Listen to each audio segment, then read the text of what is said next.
జగన్మోహన్ రెడ్డి గారి ఆధ్వర్యంలో వైఎస్ఆర్ కాంగ్రెస్ పార్టీ 175 నియోజకవర్గాల ఇన్ఛార్జీలు, పార్లమెంటు ఇన్ఛార్జీలు, అదేవిధంగా ముఖ్య నాయకుల సమావేశం జరిగింది. దీంట్లో 3 ముఖ్యమైనటువంటి అంశాలను తీసుకున్నారు. ఒకటి, బాబు పరిపాలనలో 2 సంవత్సరాలకే ఏమేమి వెన్నుపోట్లు పొడిచాడు అన్నటువంటి ఒక పాంప్లెట్ను కూడా రిలీజ్ చేశాము. అదేవిధంగా 2, ఈ సర్ అని చెప్పి వెస్ట్ బెంగాల్, తమిళనాడులో ఓటర్లని తొలగించటం, తద్వారా ఏ రకమైనటువంటి లబ్ధి పొందుతున్నారో అటువంటి నష్టాలు ఆంధ్రప్రదేశ్లో జరగకుండా చూడాల్సినటువంటి బాధ్యతని జగన్మోహన్ రెడ్డి గారు మా అందరికి కూడా తెలియజేశారు. అదేవిధంగా ఇంకోటి, లోకల్ బాడీ ఎన్నికల్లో యునానిమస్గా ఏది కూడా ఇవ్వటానికి వీల్లేదు. తప్పకుండా ఎన్నికల్లో పోటీ పెట్టాలి అభ్యర్థుల్ని. వాళ్ళ విజయం కోసం మీరు అందరూ కూడా కృషి చేయాలి. పార్టీ అన్ని రకాలుగా సహాయ సహకారాలు అందిస్తుంది. మనం ప్రతిష్టాత్మకంగా తీసుకుని లోకల్ బాడీల్లో ఒక్క సర్పంచ్ కానీ ఒక్క వార్డు మెంబర్ కూడా యునానిమస్గా వదలటానికి వీల్లేదు. ఒకవేళ కనుక ఎక్కడైనా యునానిమస్గా వదిలేసినట్లయితే తప్పకుండా నేను సీరియస్గా యాక్షన్ తీసుకుంటానని చెప్పి జగన్మోహన్ రెడ్డి గారి పార్టీ నడిపేటువంటి మా అందరికి కూడా గట్టిగా చెప్పడం జరిగింది. ఆయన చెప్పినటువంటి ఈ 3 ప్రోగ్రాంలు, ఒకటి సర్రు, ఒరిజినల్గా ఎవరైతే నిజమైన ఓటర్లు ఉంటారో వాళ్ళు ఓటర్లకు పోకుండా చూసే బాధ్యతని, స్థానిక సంస్థల ఎన్నికల్లో వైఎస్ఆర్సీపీ తరఫున పోటీ చేసేటువంటి అభ్యర్థులకి పూర్తి సహాయ సహకారాలు అందించడం, అదేవిధంగా ఈ 2 సంవత్సరాల్లో చంద్రబాబు నాయుడు చేసినటువంటి వెన్నుపోటు రాజకీయాలు, సూపర్ 6 అని చెప్పి హామీ ఇచ్చి దాన్ని 6లో పైన కొమ్మే కదా అని చెప్పి అది తీసి సూపర్ 0 చేశాడు. ఆ సూపర్ 0 హామీలను ఎలా వెన్నుపోటు పొడిచాడు ఈ 2 సంవత్సరాలు ఇవన్నీ కూడా ప్రజలకు వివరించి రేపు 4 నుంచి 12వ తారీఖు వరకు చెప్పమన్నారు. ఆయన చెప్పినటువంటి కార్యక్రమాలన్నీ కూడా శిరసా వహిస్తాం.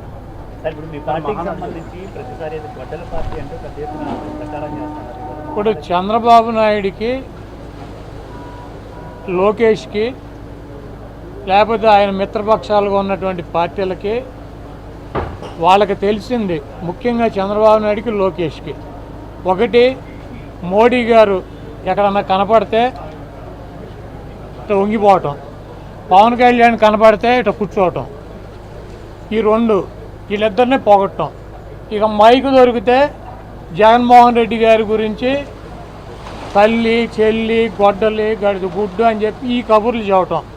ఈ తప్పించి 2 సంవత్సరాల్లో నువ్వేం చేసావురా బాబు అని అడిగితే తల్లి, చెల్లి, గొడ్డలి, లేకపోతే సైకో, లేకపోతే వాళ్ళు కనబడితే లేకపోతే ఇట్ట, ఈ డ్యాన్సులు, ఈ సొల్లు కబుర్లు తప్పించి 2 సంవత్సరాల్లో చంద్రబాబు నాయుడు గారు చేసింది ఏంటి? ఈ రాష్ట్ర ప్రజలకి సూపర్ 6 అన్నాడు, దాన్ని సూపర్ 0 చేశాడు.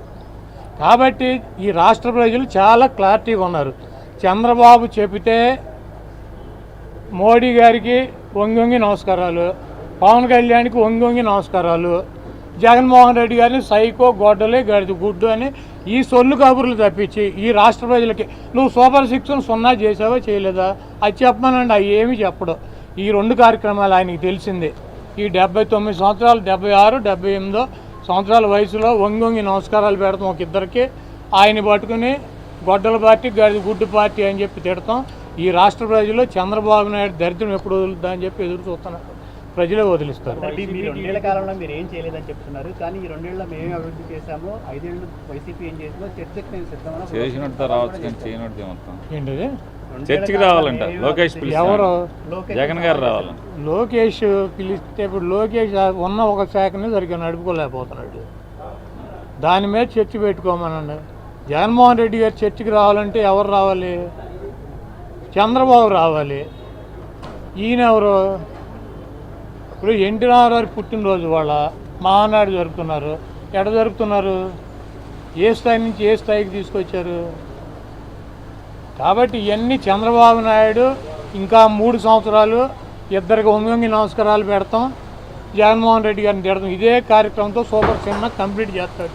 ఈ రాష్ట్రంలో రాబోయే ఎన్నికల్లో జగన్మోహన్ రెడ్డి గారికి ఒకటే మైనస్ ఏంటంటే చంద్రబాబు లాగా అబద్ధాలు చెప్పలేడు. చంద్రబాబు లాగా ద్రోహాలు చేయలేడు, చంద్రబాబు లాగా అబద్ధపు ఎన్నికల వాగ్దానాలు, ఎన్నికల మేనిఫెస్టో చేయలేడు. అవసరానికి ఎవడోడు కాళ్ళలో గెడ్డలో పట్టుకుని వంగి నమస్కారాలు పెట్టుకోలేడు. ఆయన ఏను చచ్చినా బతికినా ఒకే రకంగా, ఆయన గెలిచినా ఓడినా ఆయన పద్ధతి నిజమే చెబుతాడు, స్టడీగానే నిలబడతాడు. ఉన్నదే ప్రజల కోసం, మోడీనైనా లేకపోతే ఇంకొకళ్ళైనా సరే అదే రకంగా మాట్లాడతారు, అదే రకంగా అడుగుతారు.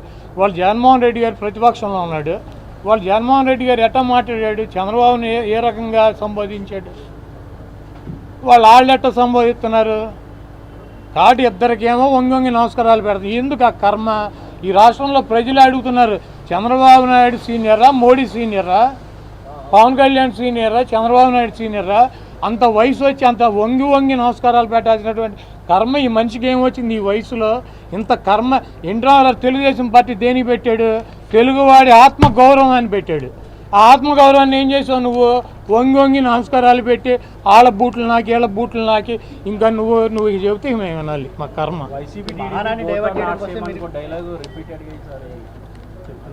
రెండు ఒకటి కాదు, అబద్ధాలతో నలుగురిని కలుపుకొని గుంపులుగా వచ్చేవాళ్ళు వాళ్ళు, సింగల్గా వచ్చే సింహం ఇది. రెండు ఎట్టవుతాయి? ఒకటి అది అందరికీ తెలిసిందే కదా, ఏను చచ్చినా వెయ్యే, బతికినా వెయ్యే. అది అధికారంలో ఉంటే 1000, అధికారం పోతే 0. రెండు ఒకటి కాదు, మేము చెప్పేది కూడా అదే. సరే, మహానాడిని డైవర్ట్ చేయడం కోసం మీరు ఈరోజు మీటింగ్ పెట్టుకున్నారని చంద్రబాబు అంటున్నారు. అవునా? డైవర్ట్ అయిపోయిందా? Very good. జగన్మోహన్ రెడ్డి గారు 175 మందితో ఒక గదిలో మీటింగ్ పెడితే మహానాడు గాలికి కొట్టుకుపోయిందా? Very good. ఏ రకంగా తుంగలో తొక్కింది, ఎంత ఆర్థికంగా ఈ రాష్ట్రాన్ని దివాళా తీయించింది, అలాగే ప్రజల్ని ఏ రకంగా హామీల పేరుతో వాగ్దానాలని, అలాగే బాండుల్ని, అలాగే వారంటీల్ని ఇచ్చి సంతకాలతో కూడినటువంటి బాండ్ని ఇచ్చి ఏ రకంగా మోసం చేసింది అనేది ప్రజలకు ఒకసారి గుర్తు చేస్తూ, ఈ 2 సంవత్సరాల్లో ప్రజల్ని చేసినటువంటి మోసాలకి ఏమేం మోసాలు చేసిందనే దాని మీద 4వ తారీఖు నుంచి, ఏదైతే 2024 జూన్ 4వ తారీఖున లెక్కింపు జరిగిందో, ఆ రోజు లెక్కింపు జరిగిన రోజు నుంచి చంద్రబాబు నాయుడు ముఖ్యమంత్రిగా ప్రమాణ స్వీకారం చేసిన రోజు వరకు జూన్ 12వ తారీఖు వరకు నిరసన కార్యక్రమాలు నిర్దేశించడం జరిగింది. ఆ కార్యక్రమాలు 4వ తారీఖు, అలాగే 8వ తారీఖు కానీ, 9వ తారీఖు కానీ, అలాగే 12వ తారీఖు కానీ ఈ కార్యక్రమాలని ప్రజలకు ఇచ్చినటువంటి వాగ్దానాలు ఏ రకంగా మోసం చేశాడు. సూపర్ 6 సూపర్ హిట్ అంటాడు, ఇదేమో సూపర్ ఫ్లాప్ షో అది. అలాగే మరొకటి, రాబోయేటువంటి స్థానిక సంస్థల ఎన్నికల్లో ఖచ్చితంగా వైఎస్ఆర్ కాంగ్రెస్ పార్టీ తరఫున ఏ కార్యకర్త ఫ్యాన్ గుర్తుకు పోటీ చేసినా కూడా పార్టీ బాధ్యులైనటువంటి కాన్స్టిట్యున్సీ, అసెంబ్లీ కాన్స్టిట్యున్సీ ఇన్ఛార్జి అతనికి అండగా నిలవాలి, అతనికి పార్టీని గెలిపించడానికి అతను శాయశక్తుల అసెంబ్లీ ఇన్ఛార్జి ప్రయత్నం చేయాలని చెప్పనేది కూడా దిశానిర్దేశం చేయటమే కాకుండా ఎస్ఐఆర్ స్పెషల్ ఇంటెన్సివ్ రివిజన్ ఏదైతే ఉందో ఓటర్ల ప్రక్రియని మరొకసారి దానిలో బాధ్యతగా తీసుకోవాలి. అర్హత కలిగినటువంటి ఏ ఓటరు కూడా ఓటర్ లిస్టులోంచి తొలగించేదానికి అవకాశం ఇవ్వకుండా బాధ్యత తీసుకోమని చెప్పాను. అలాగే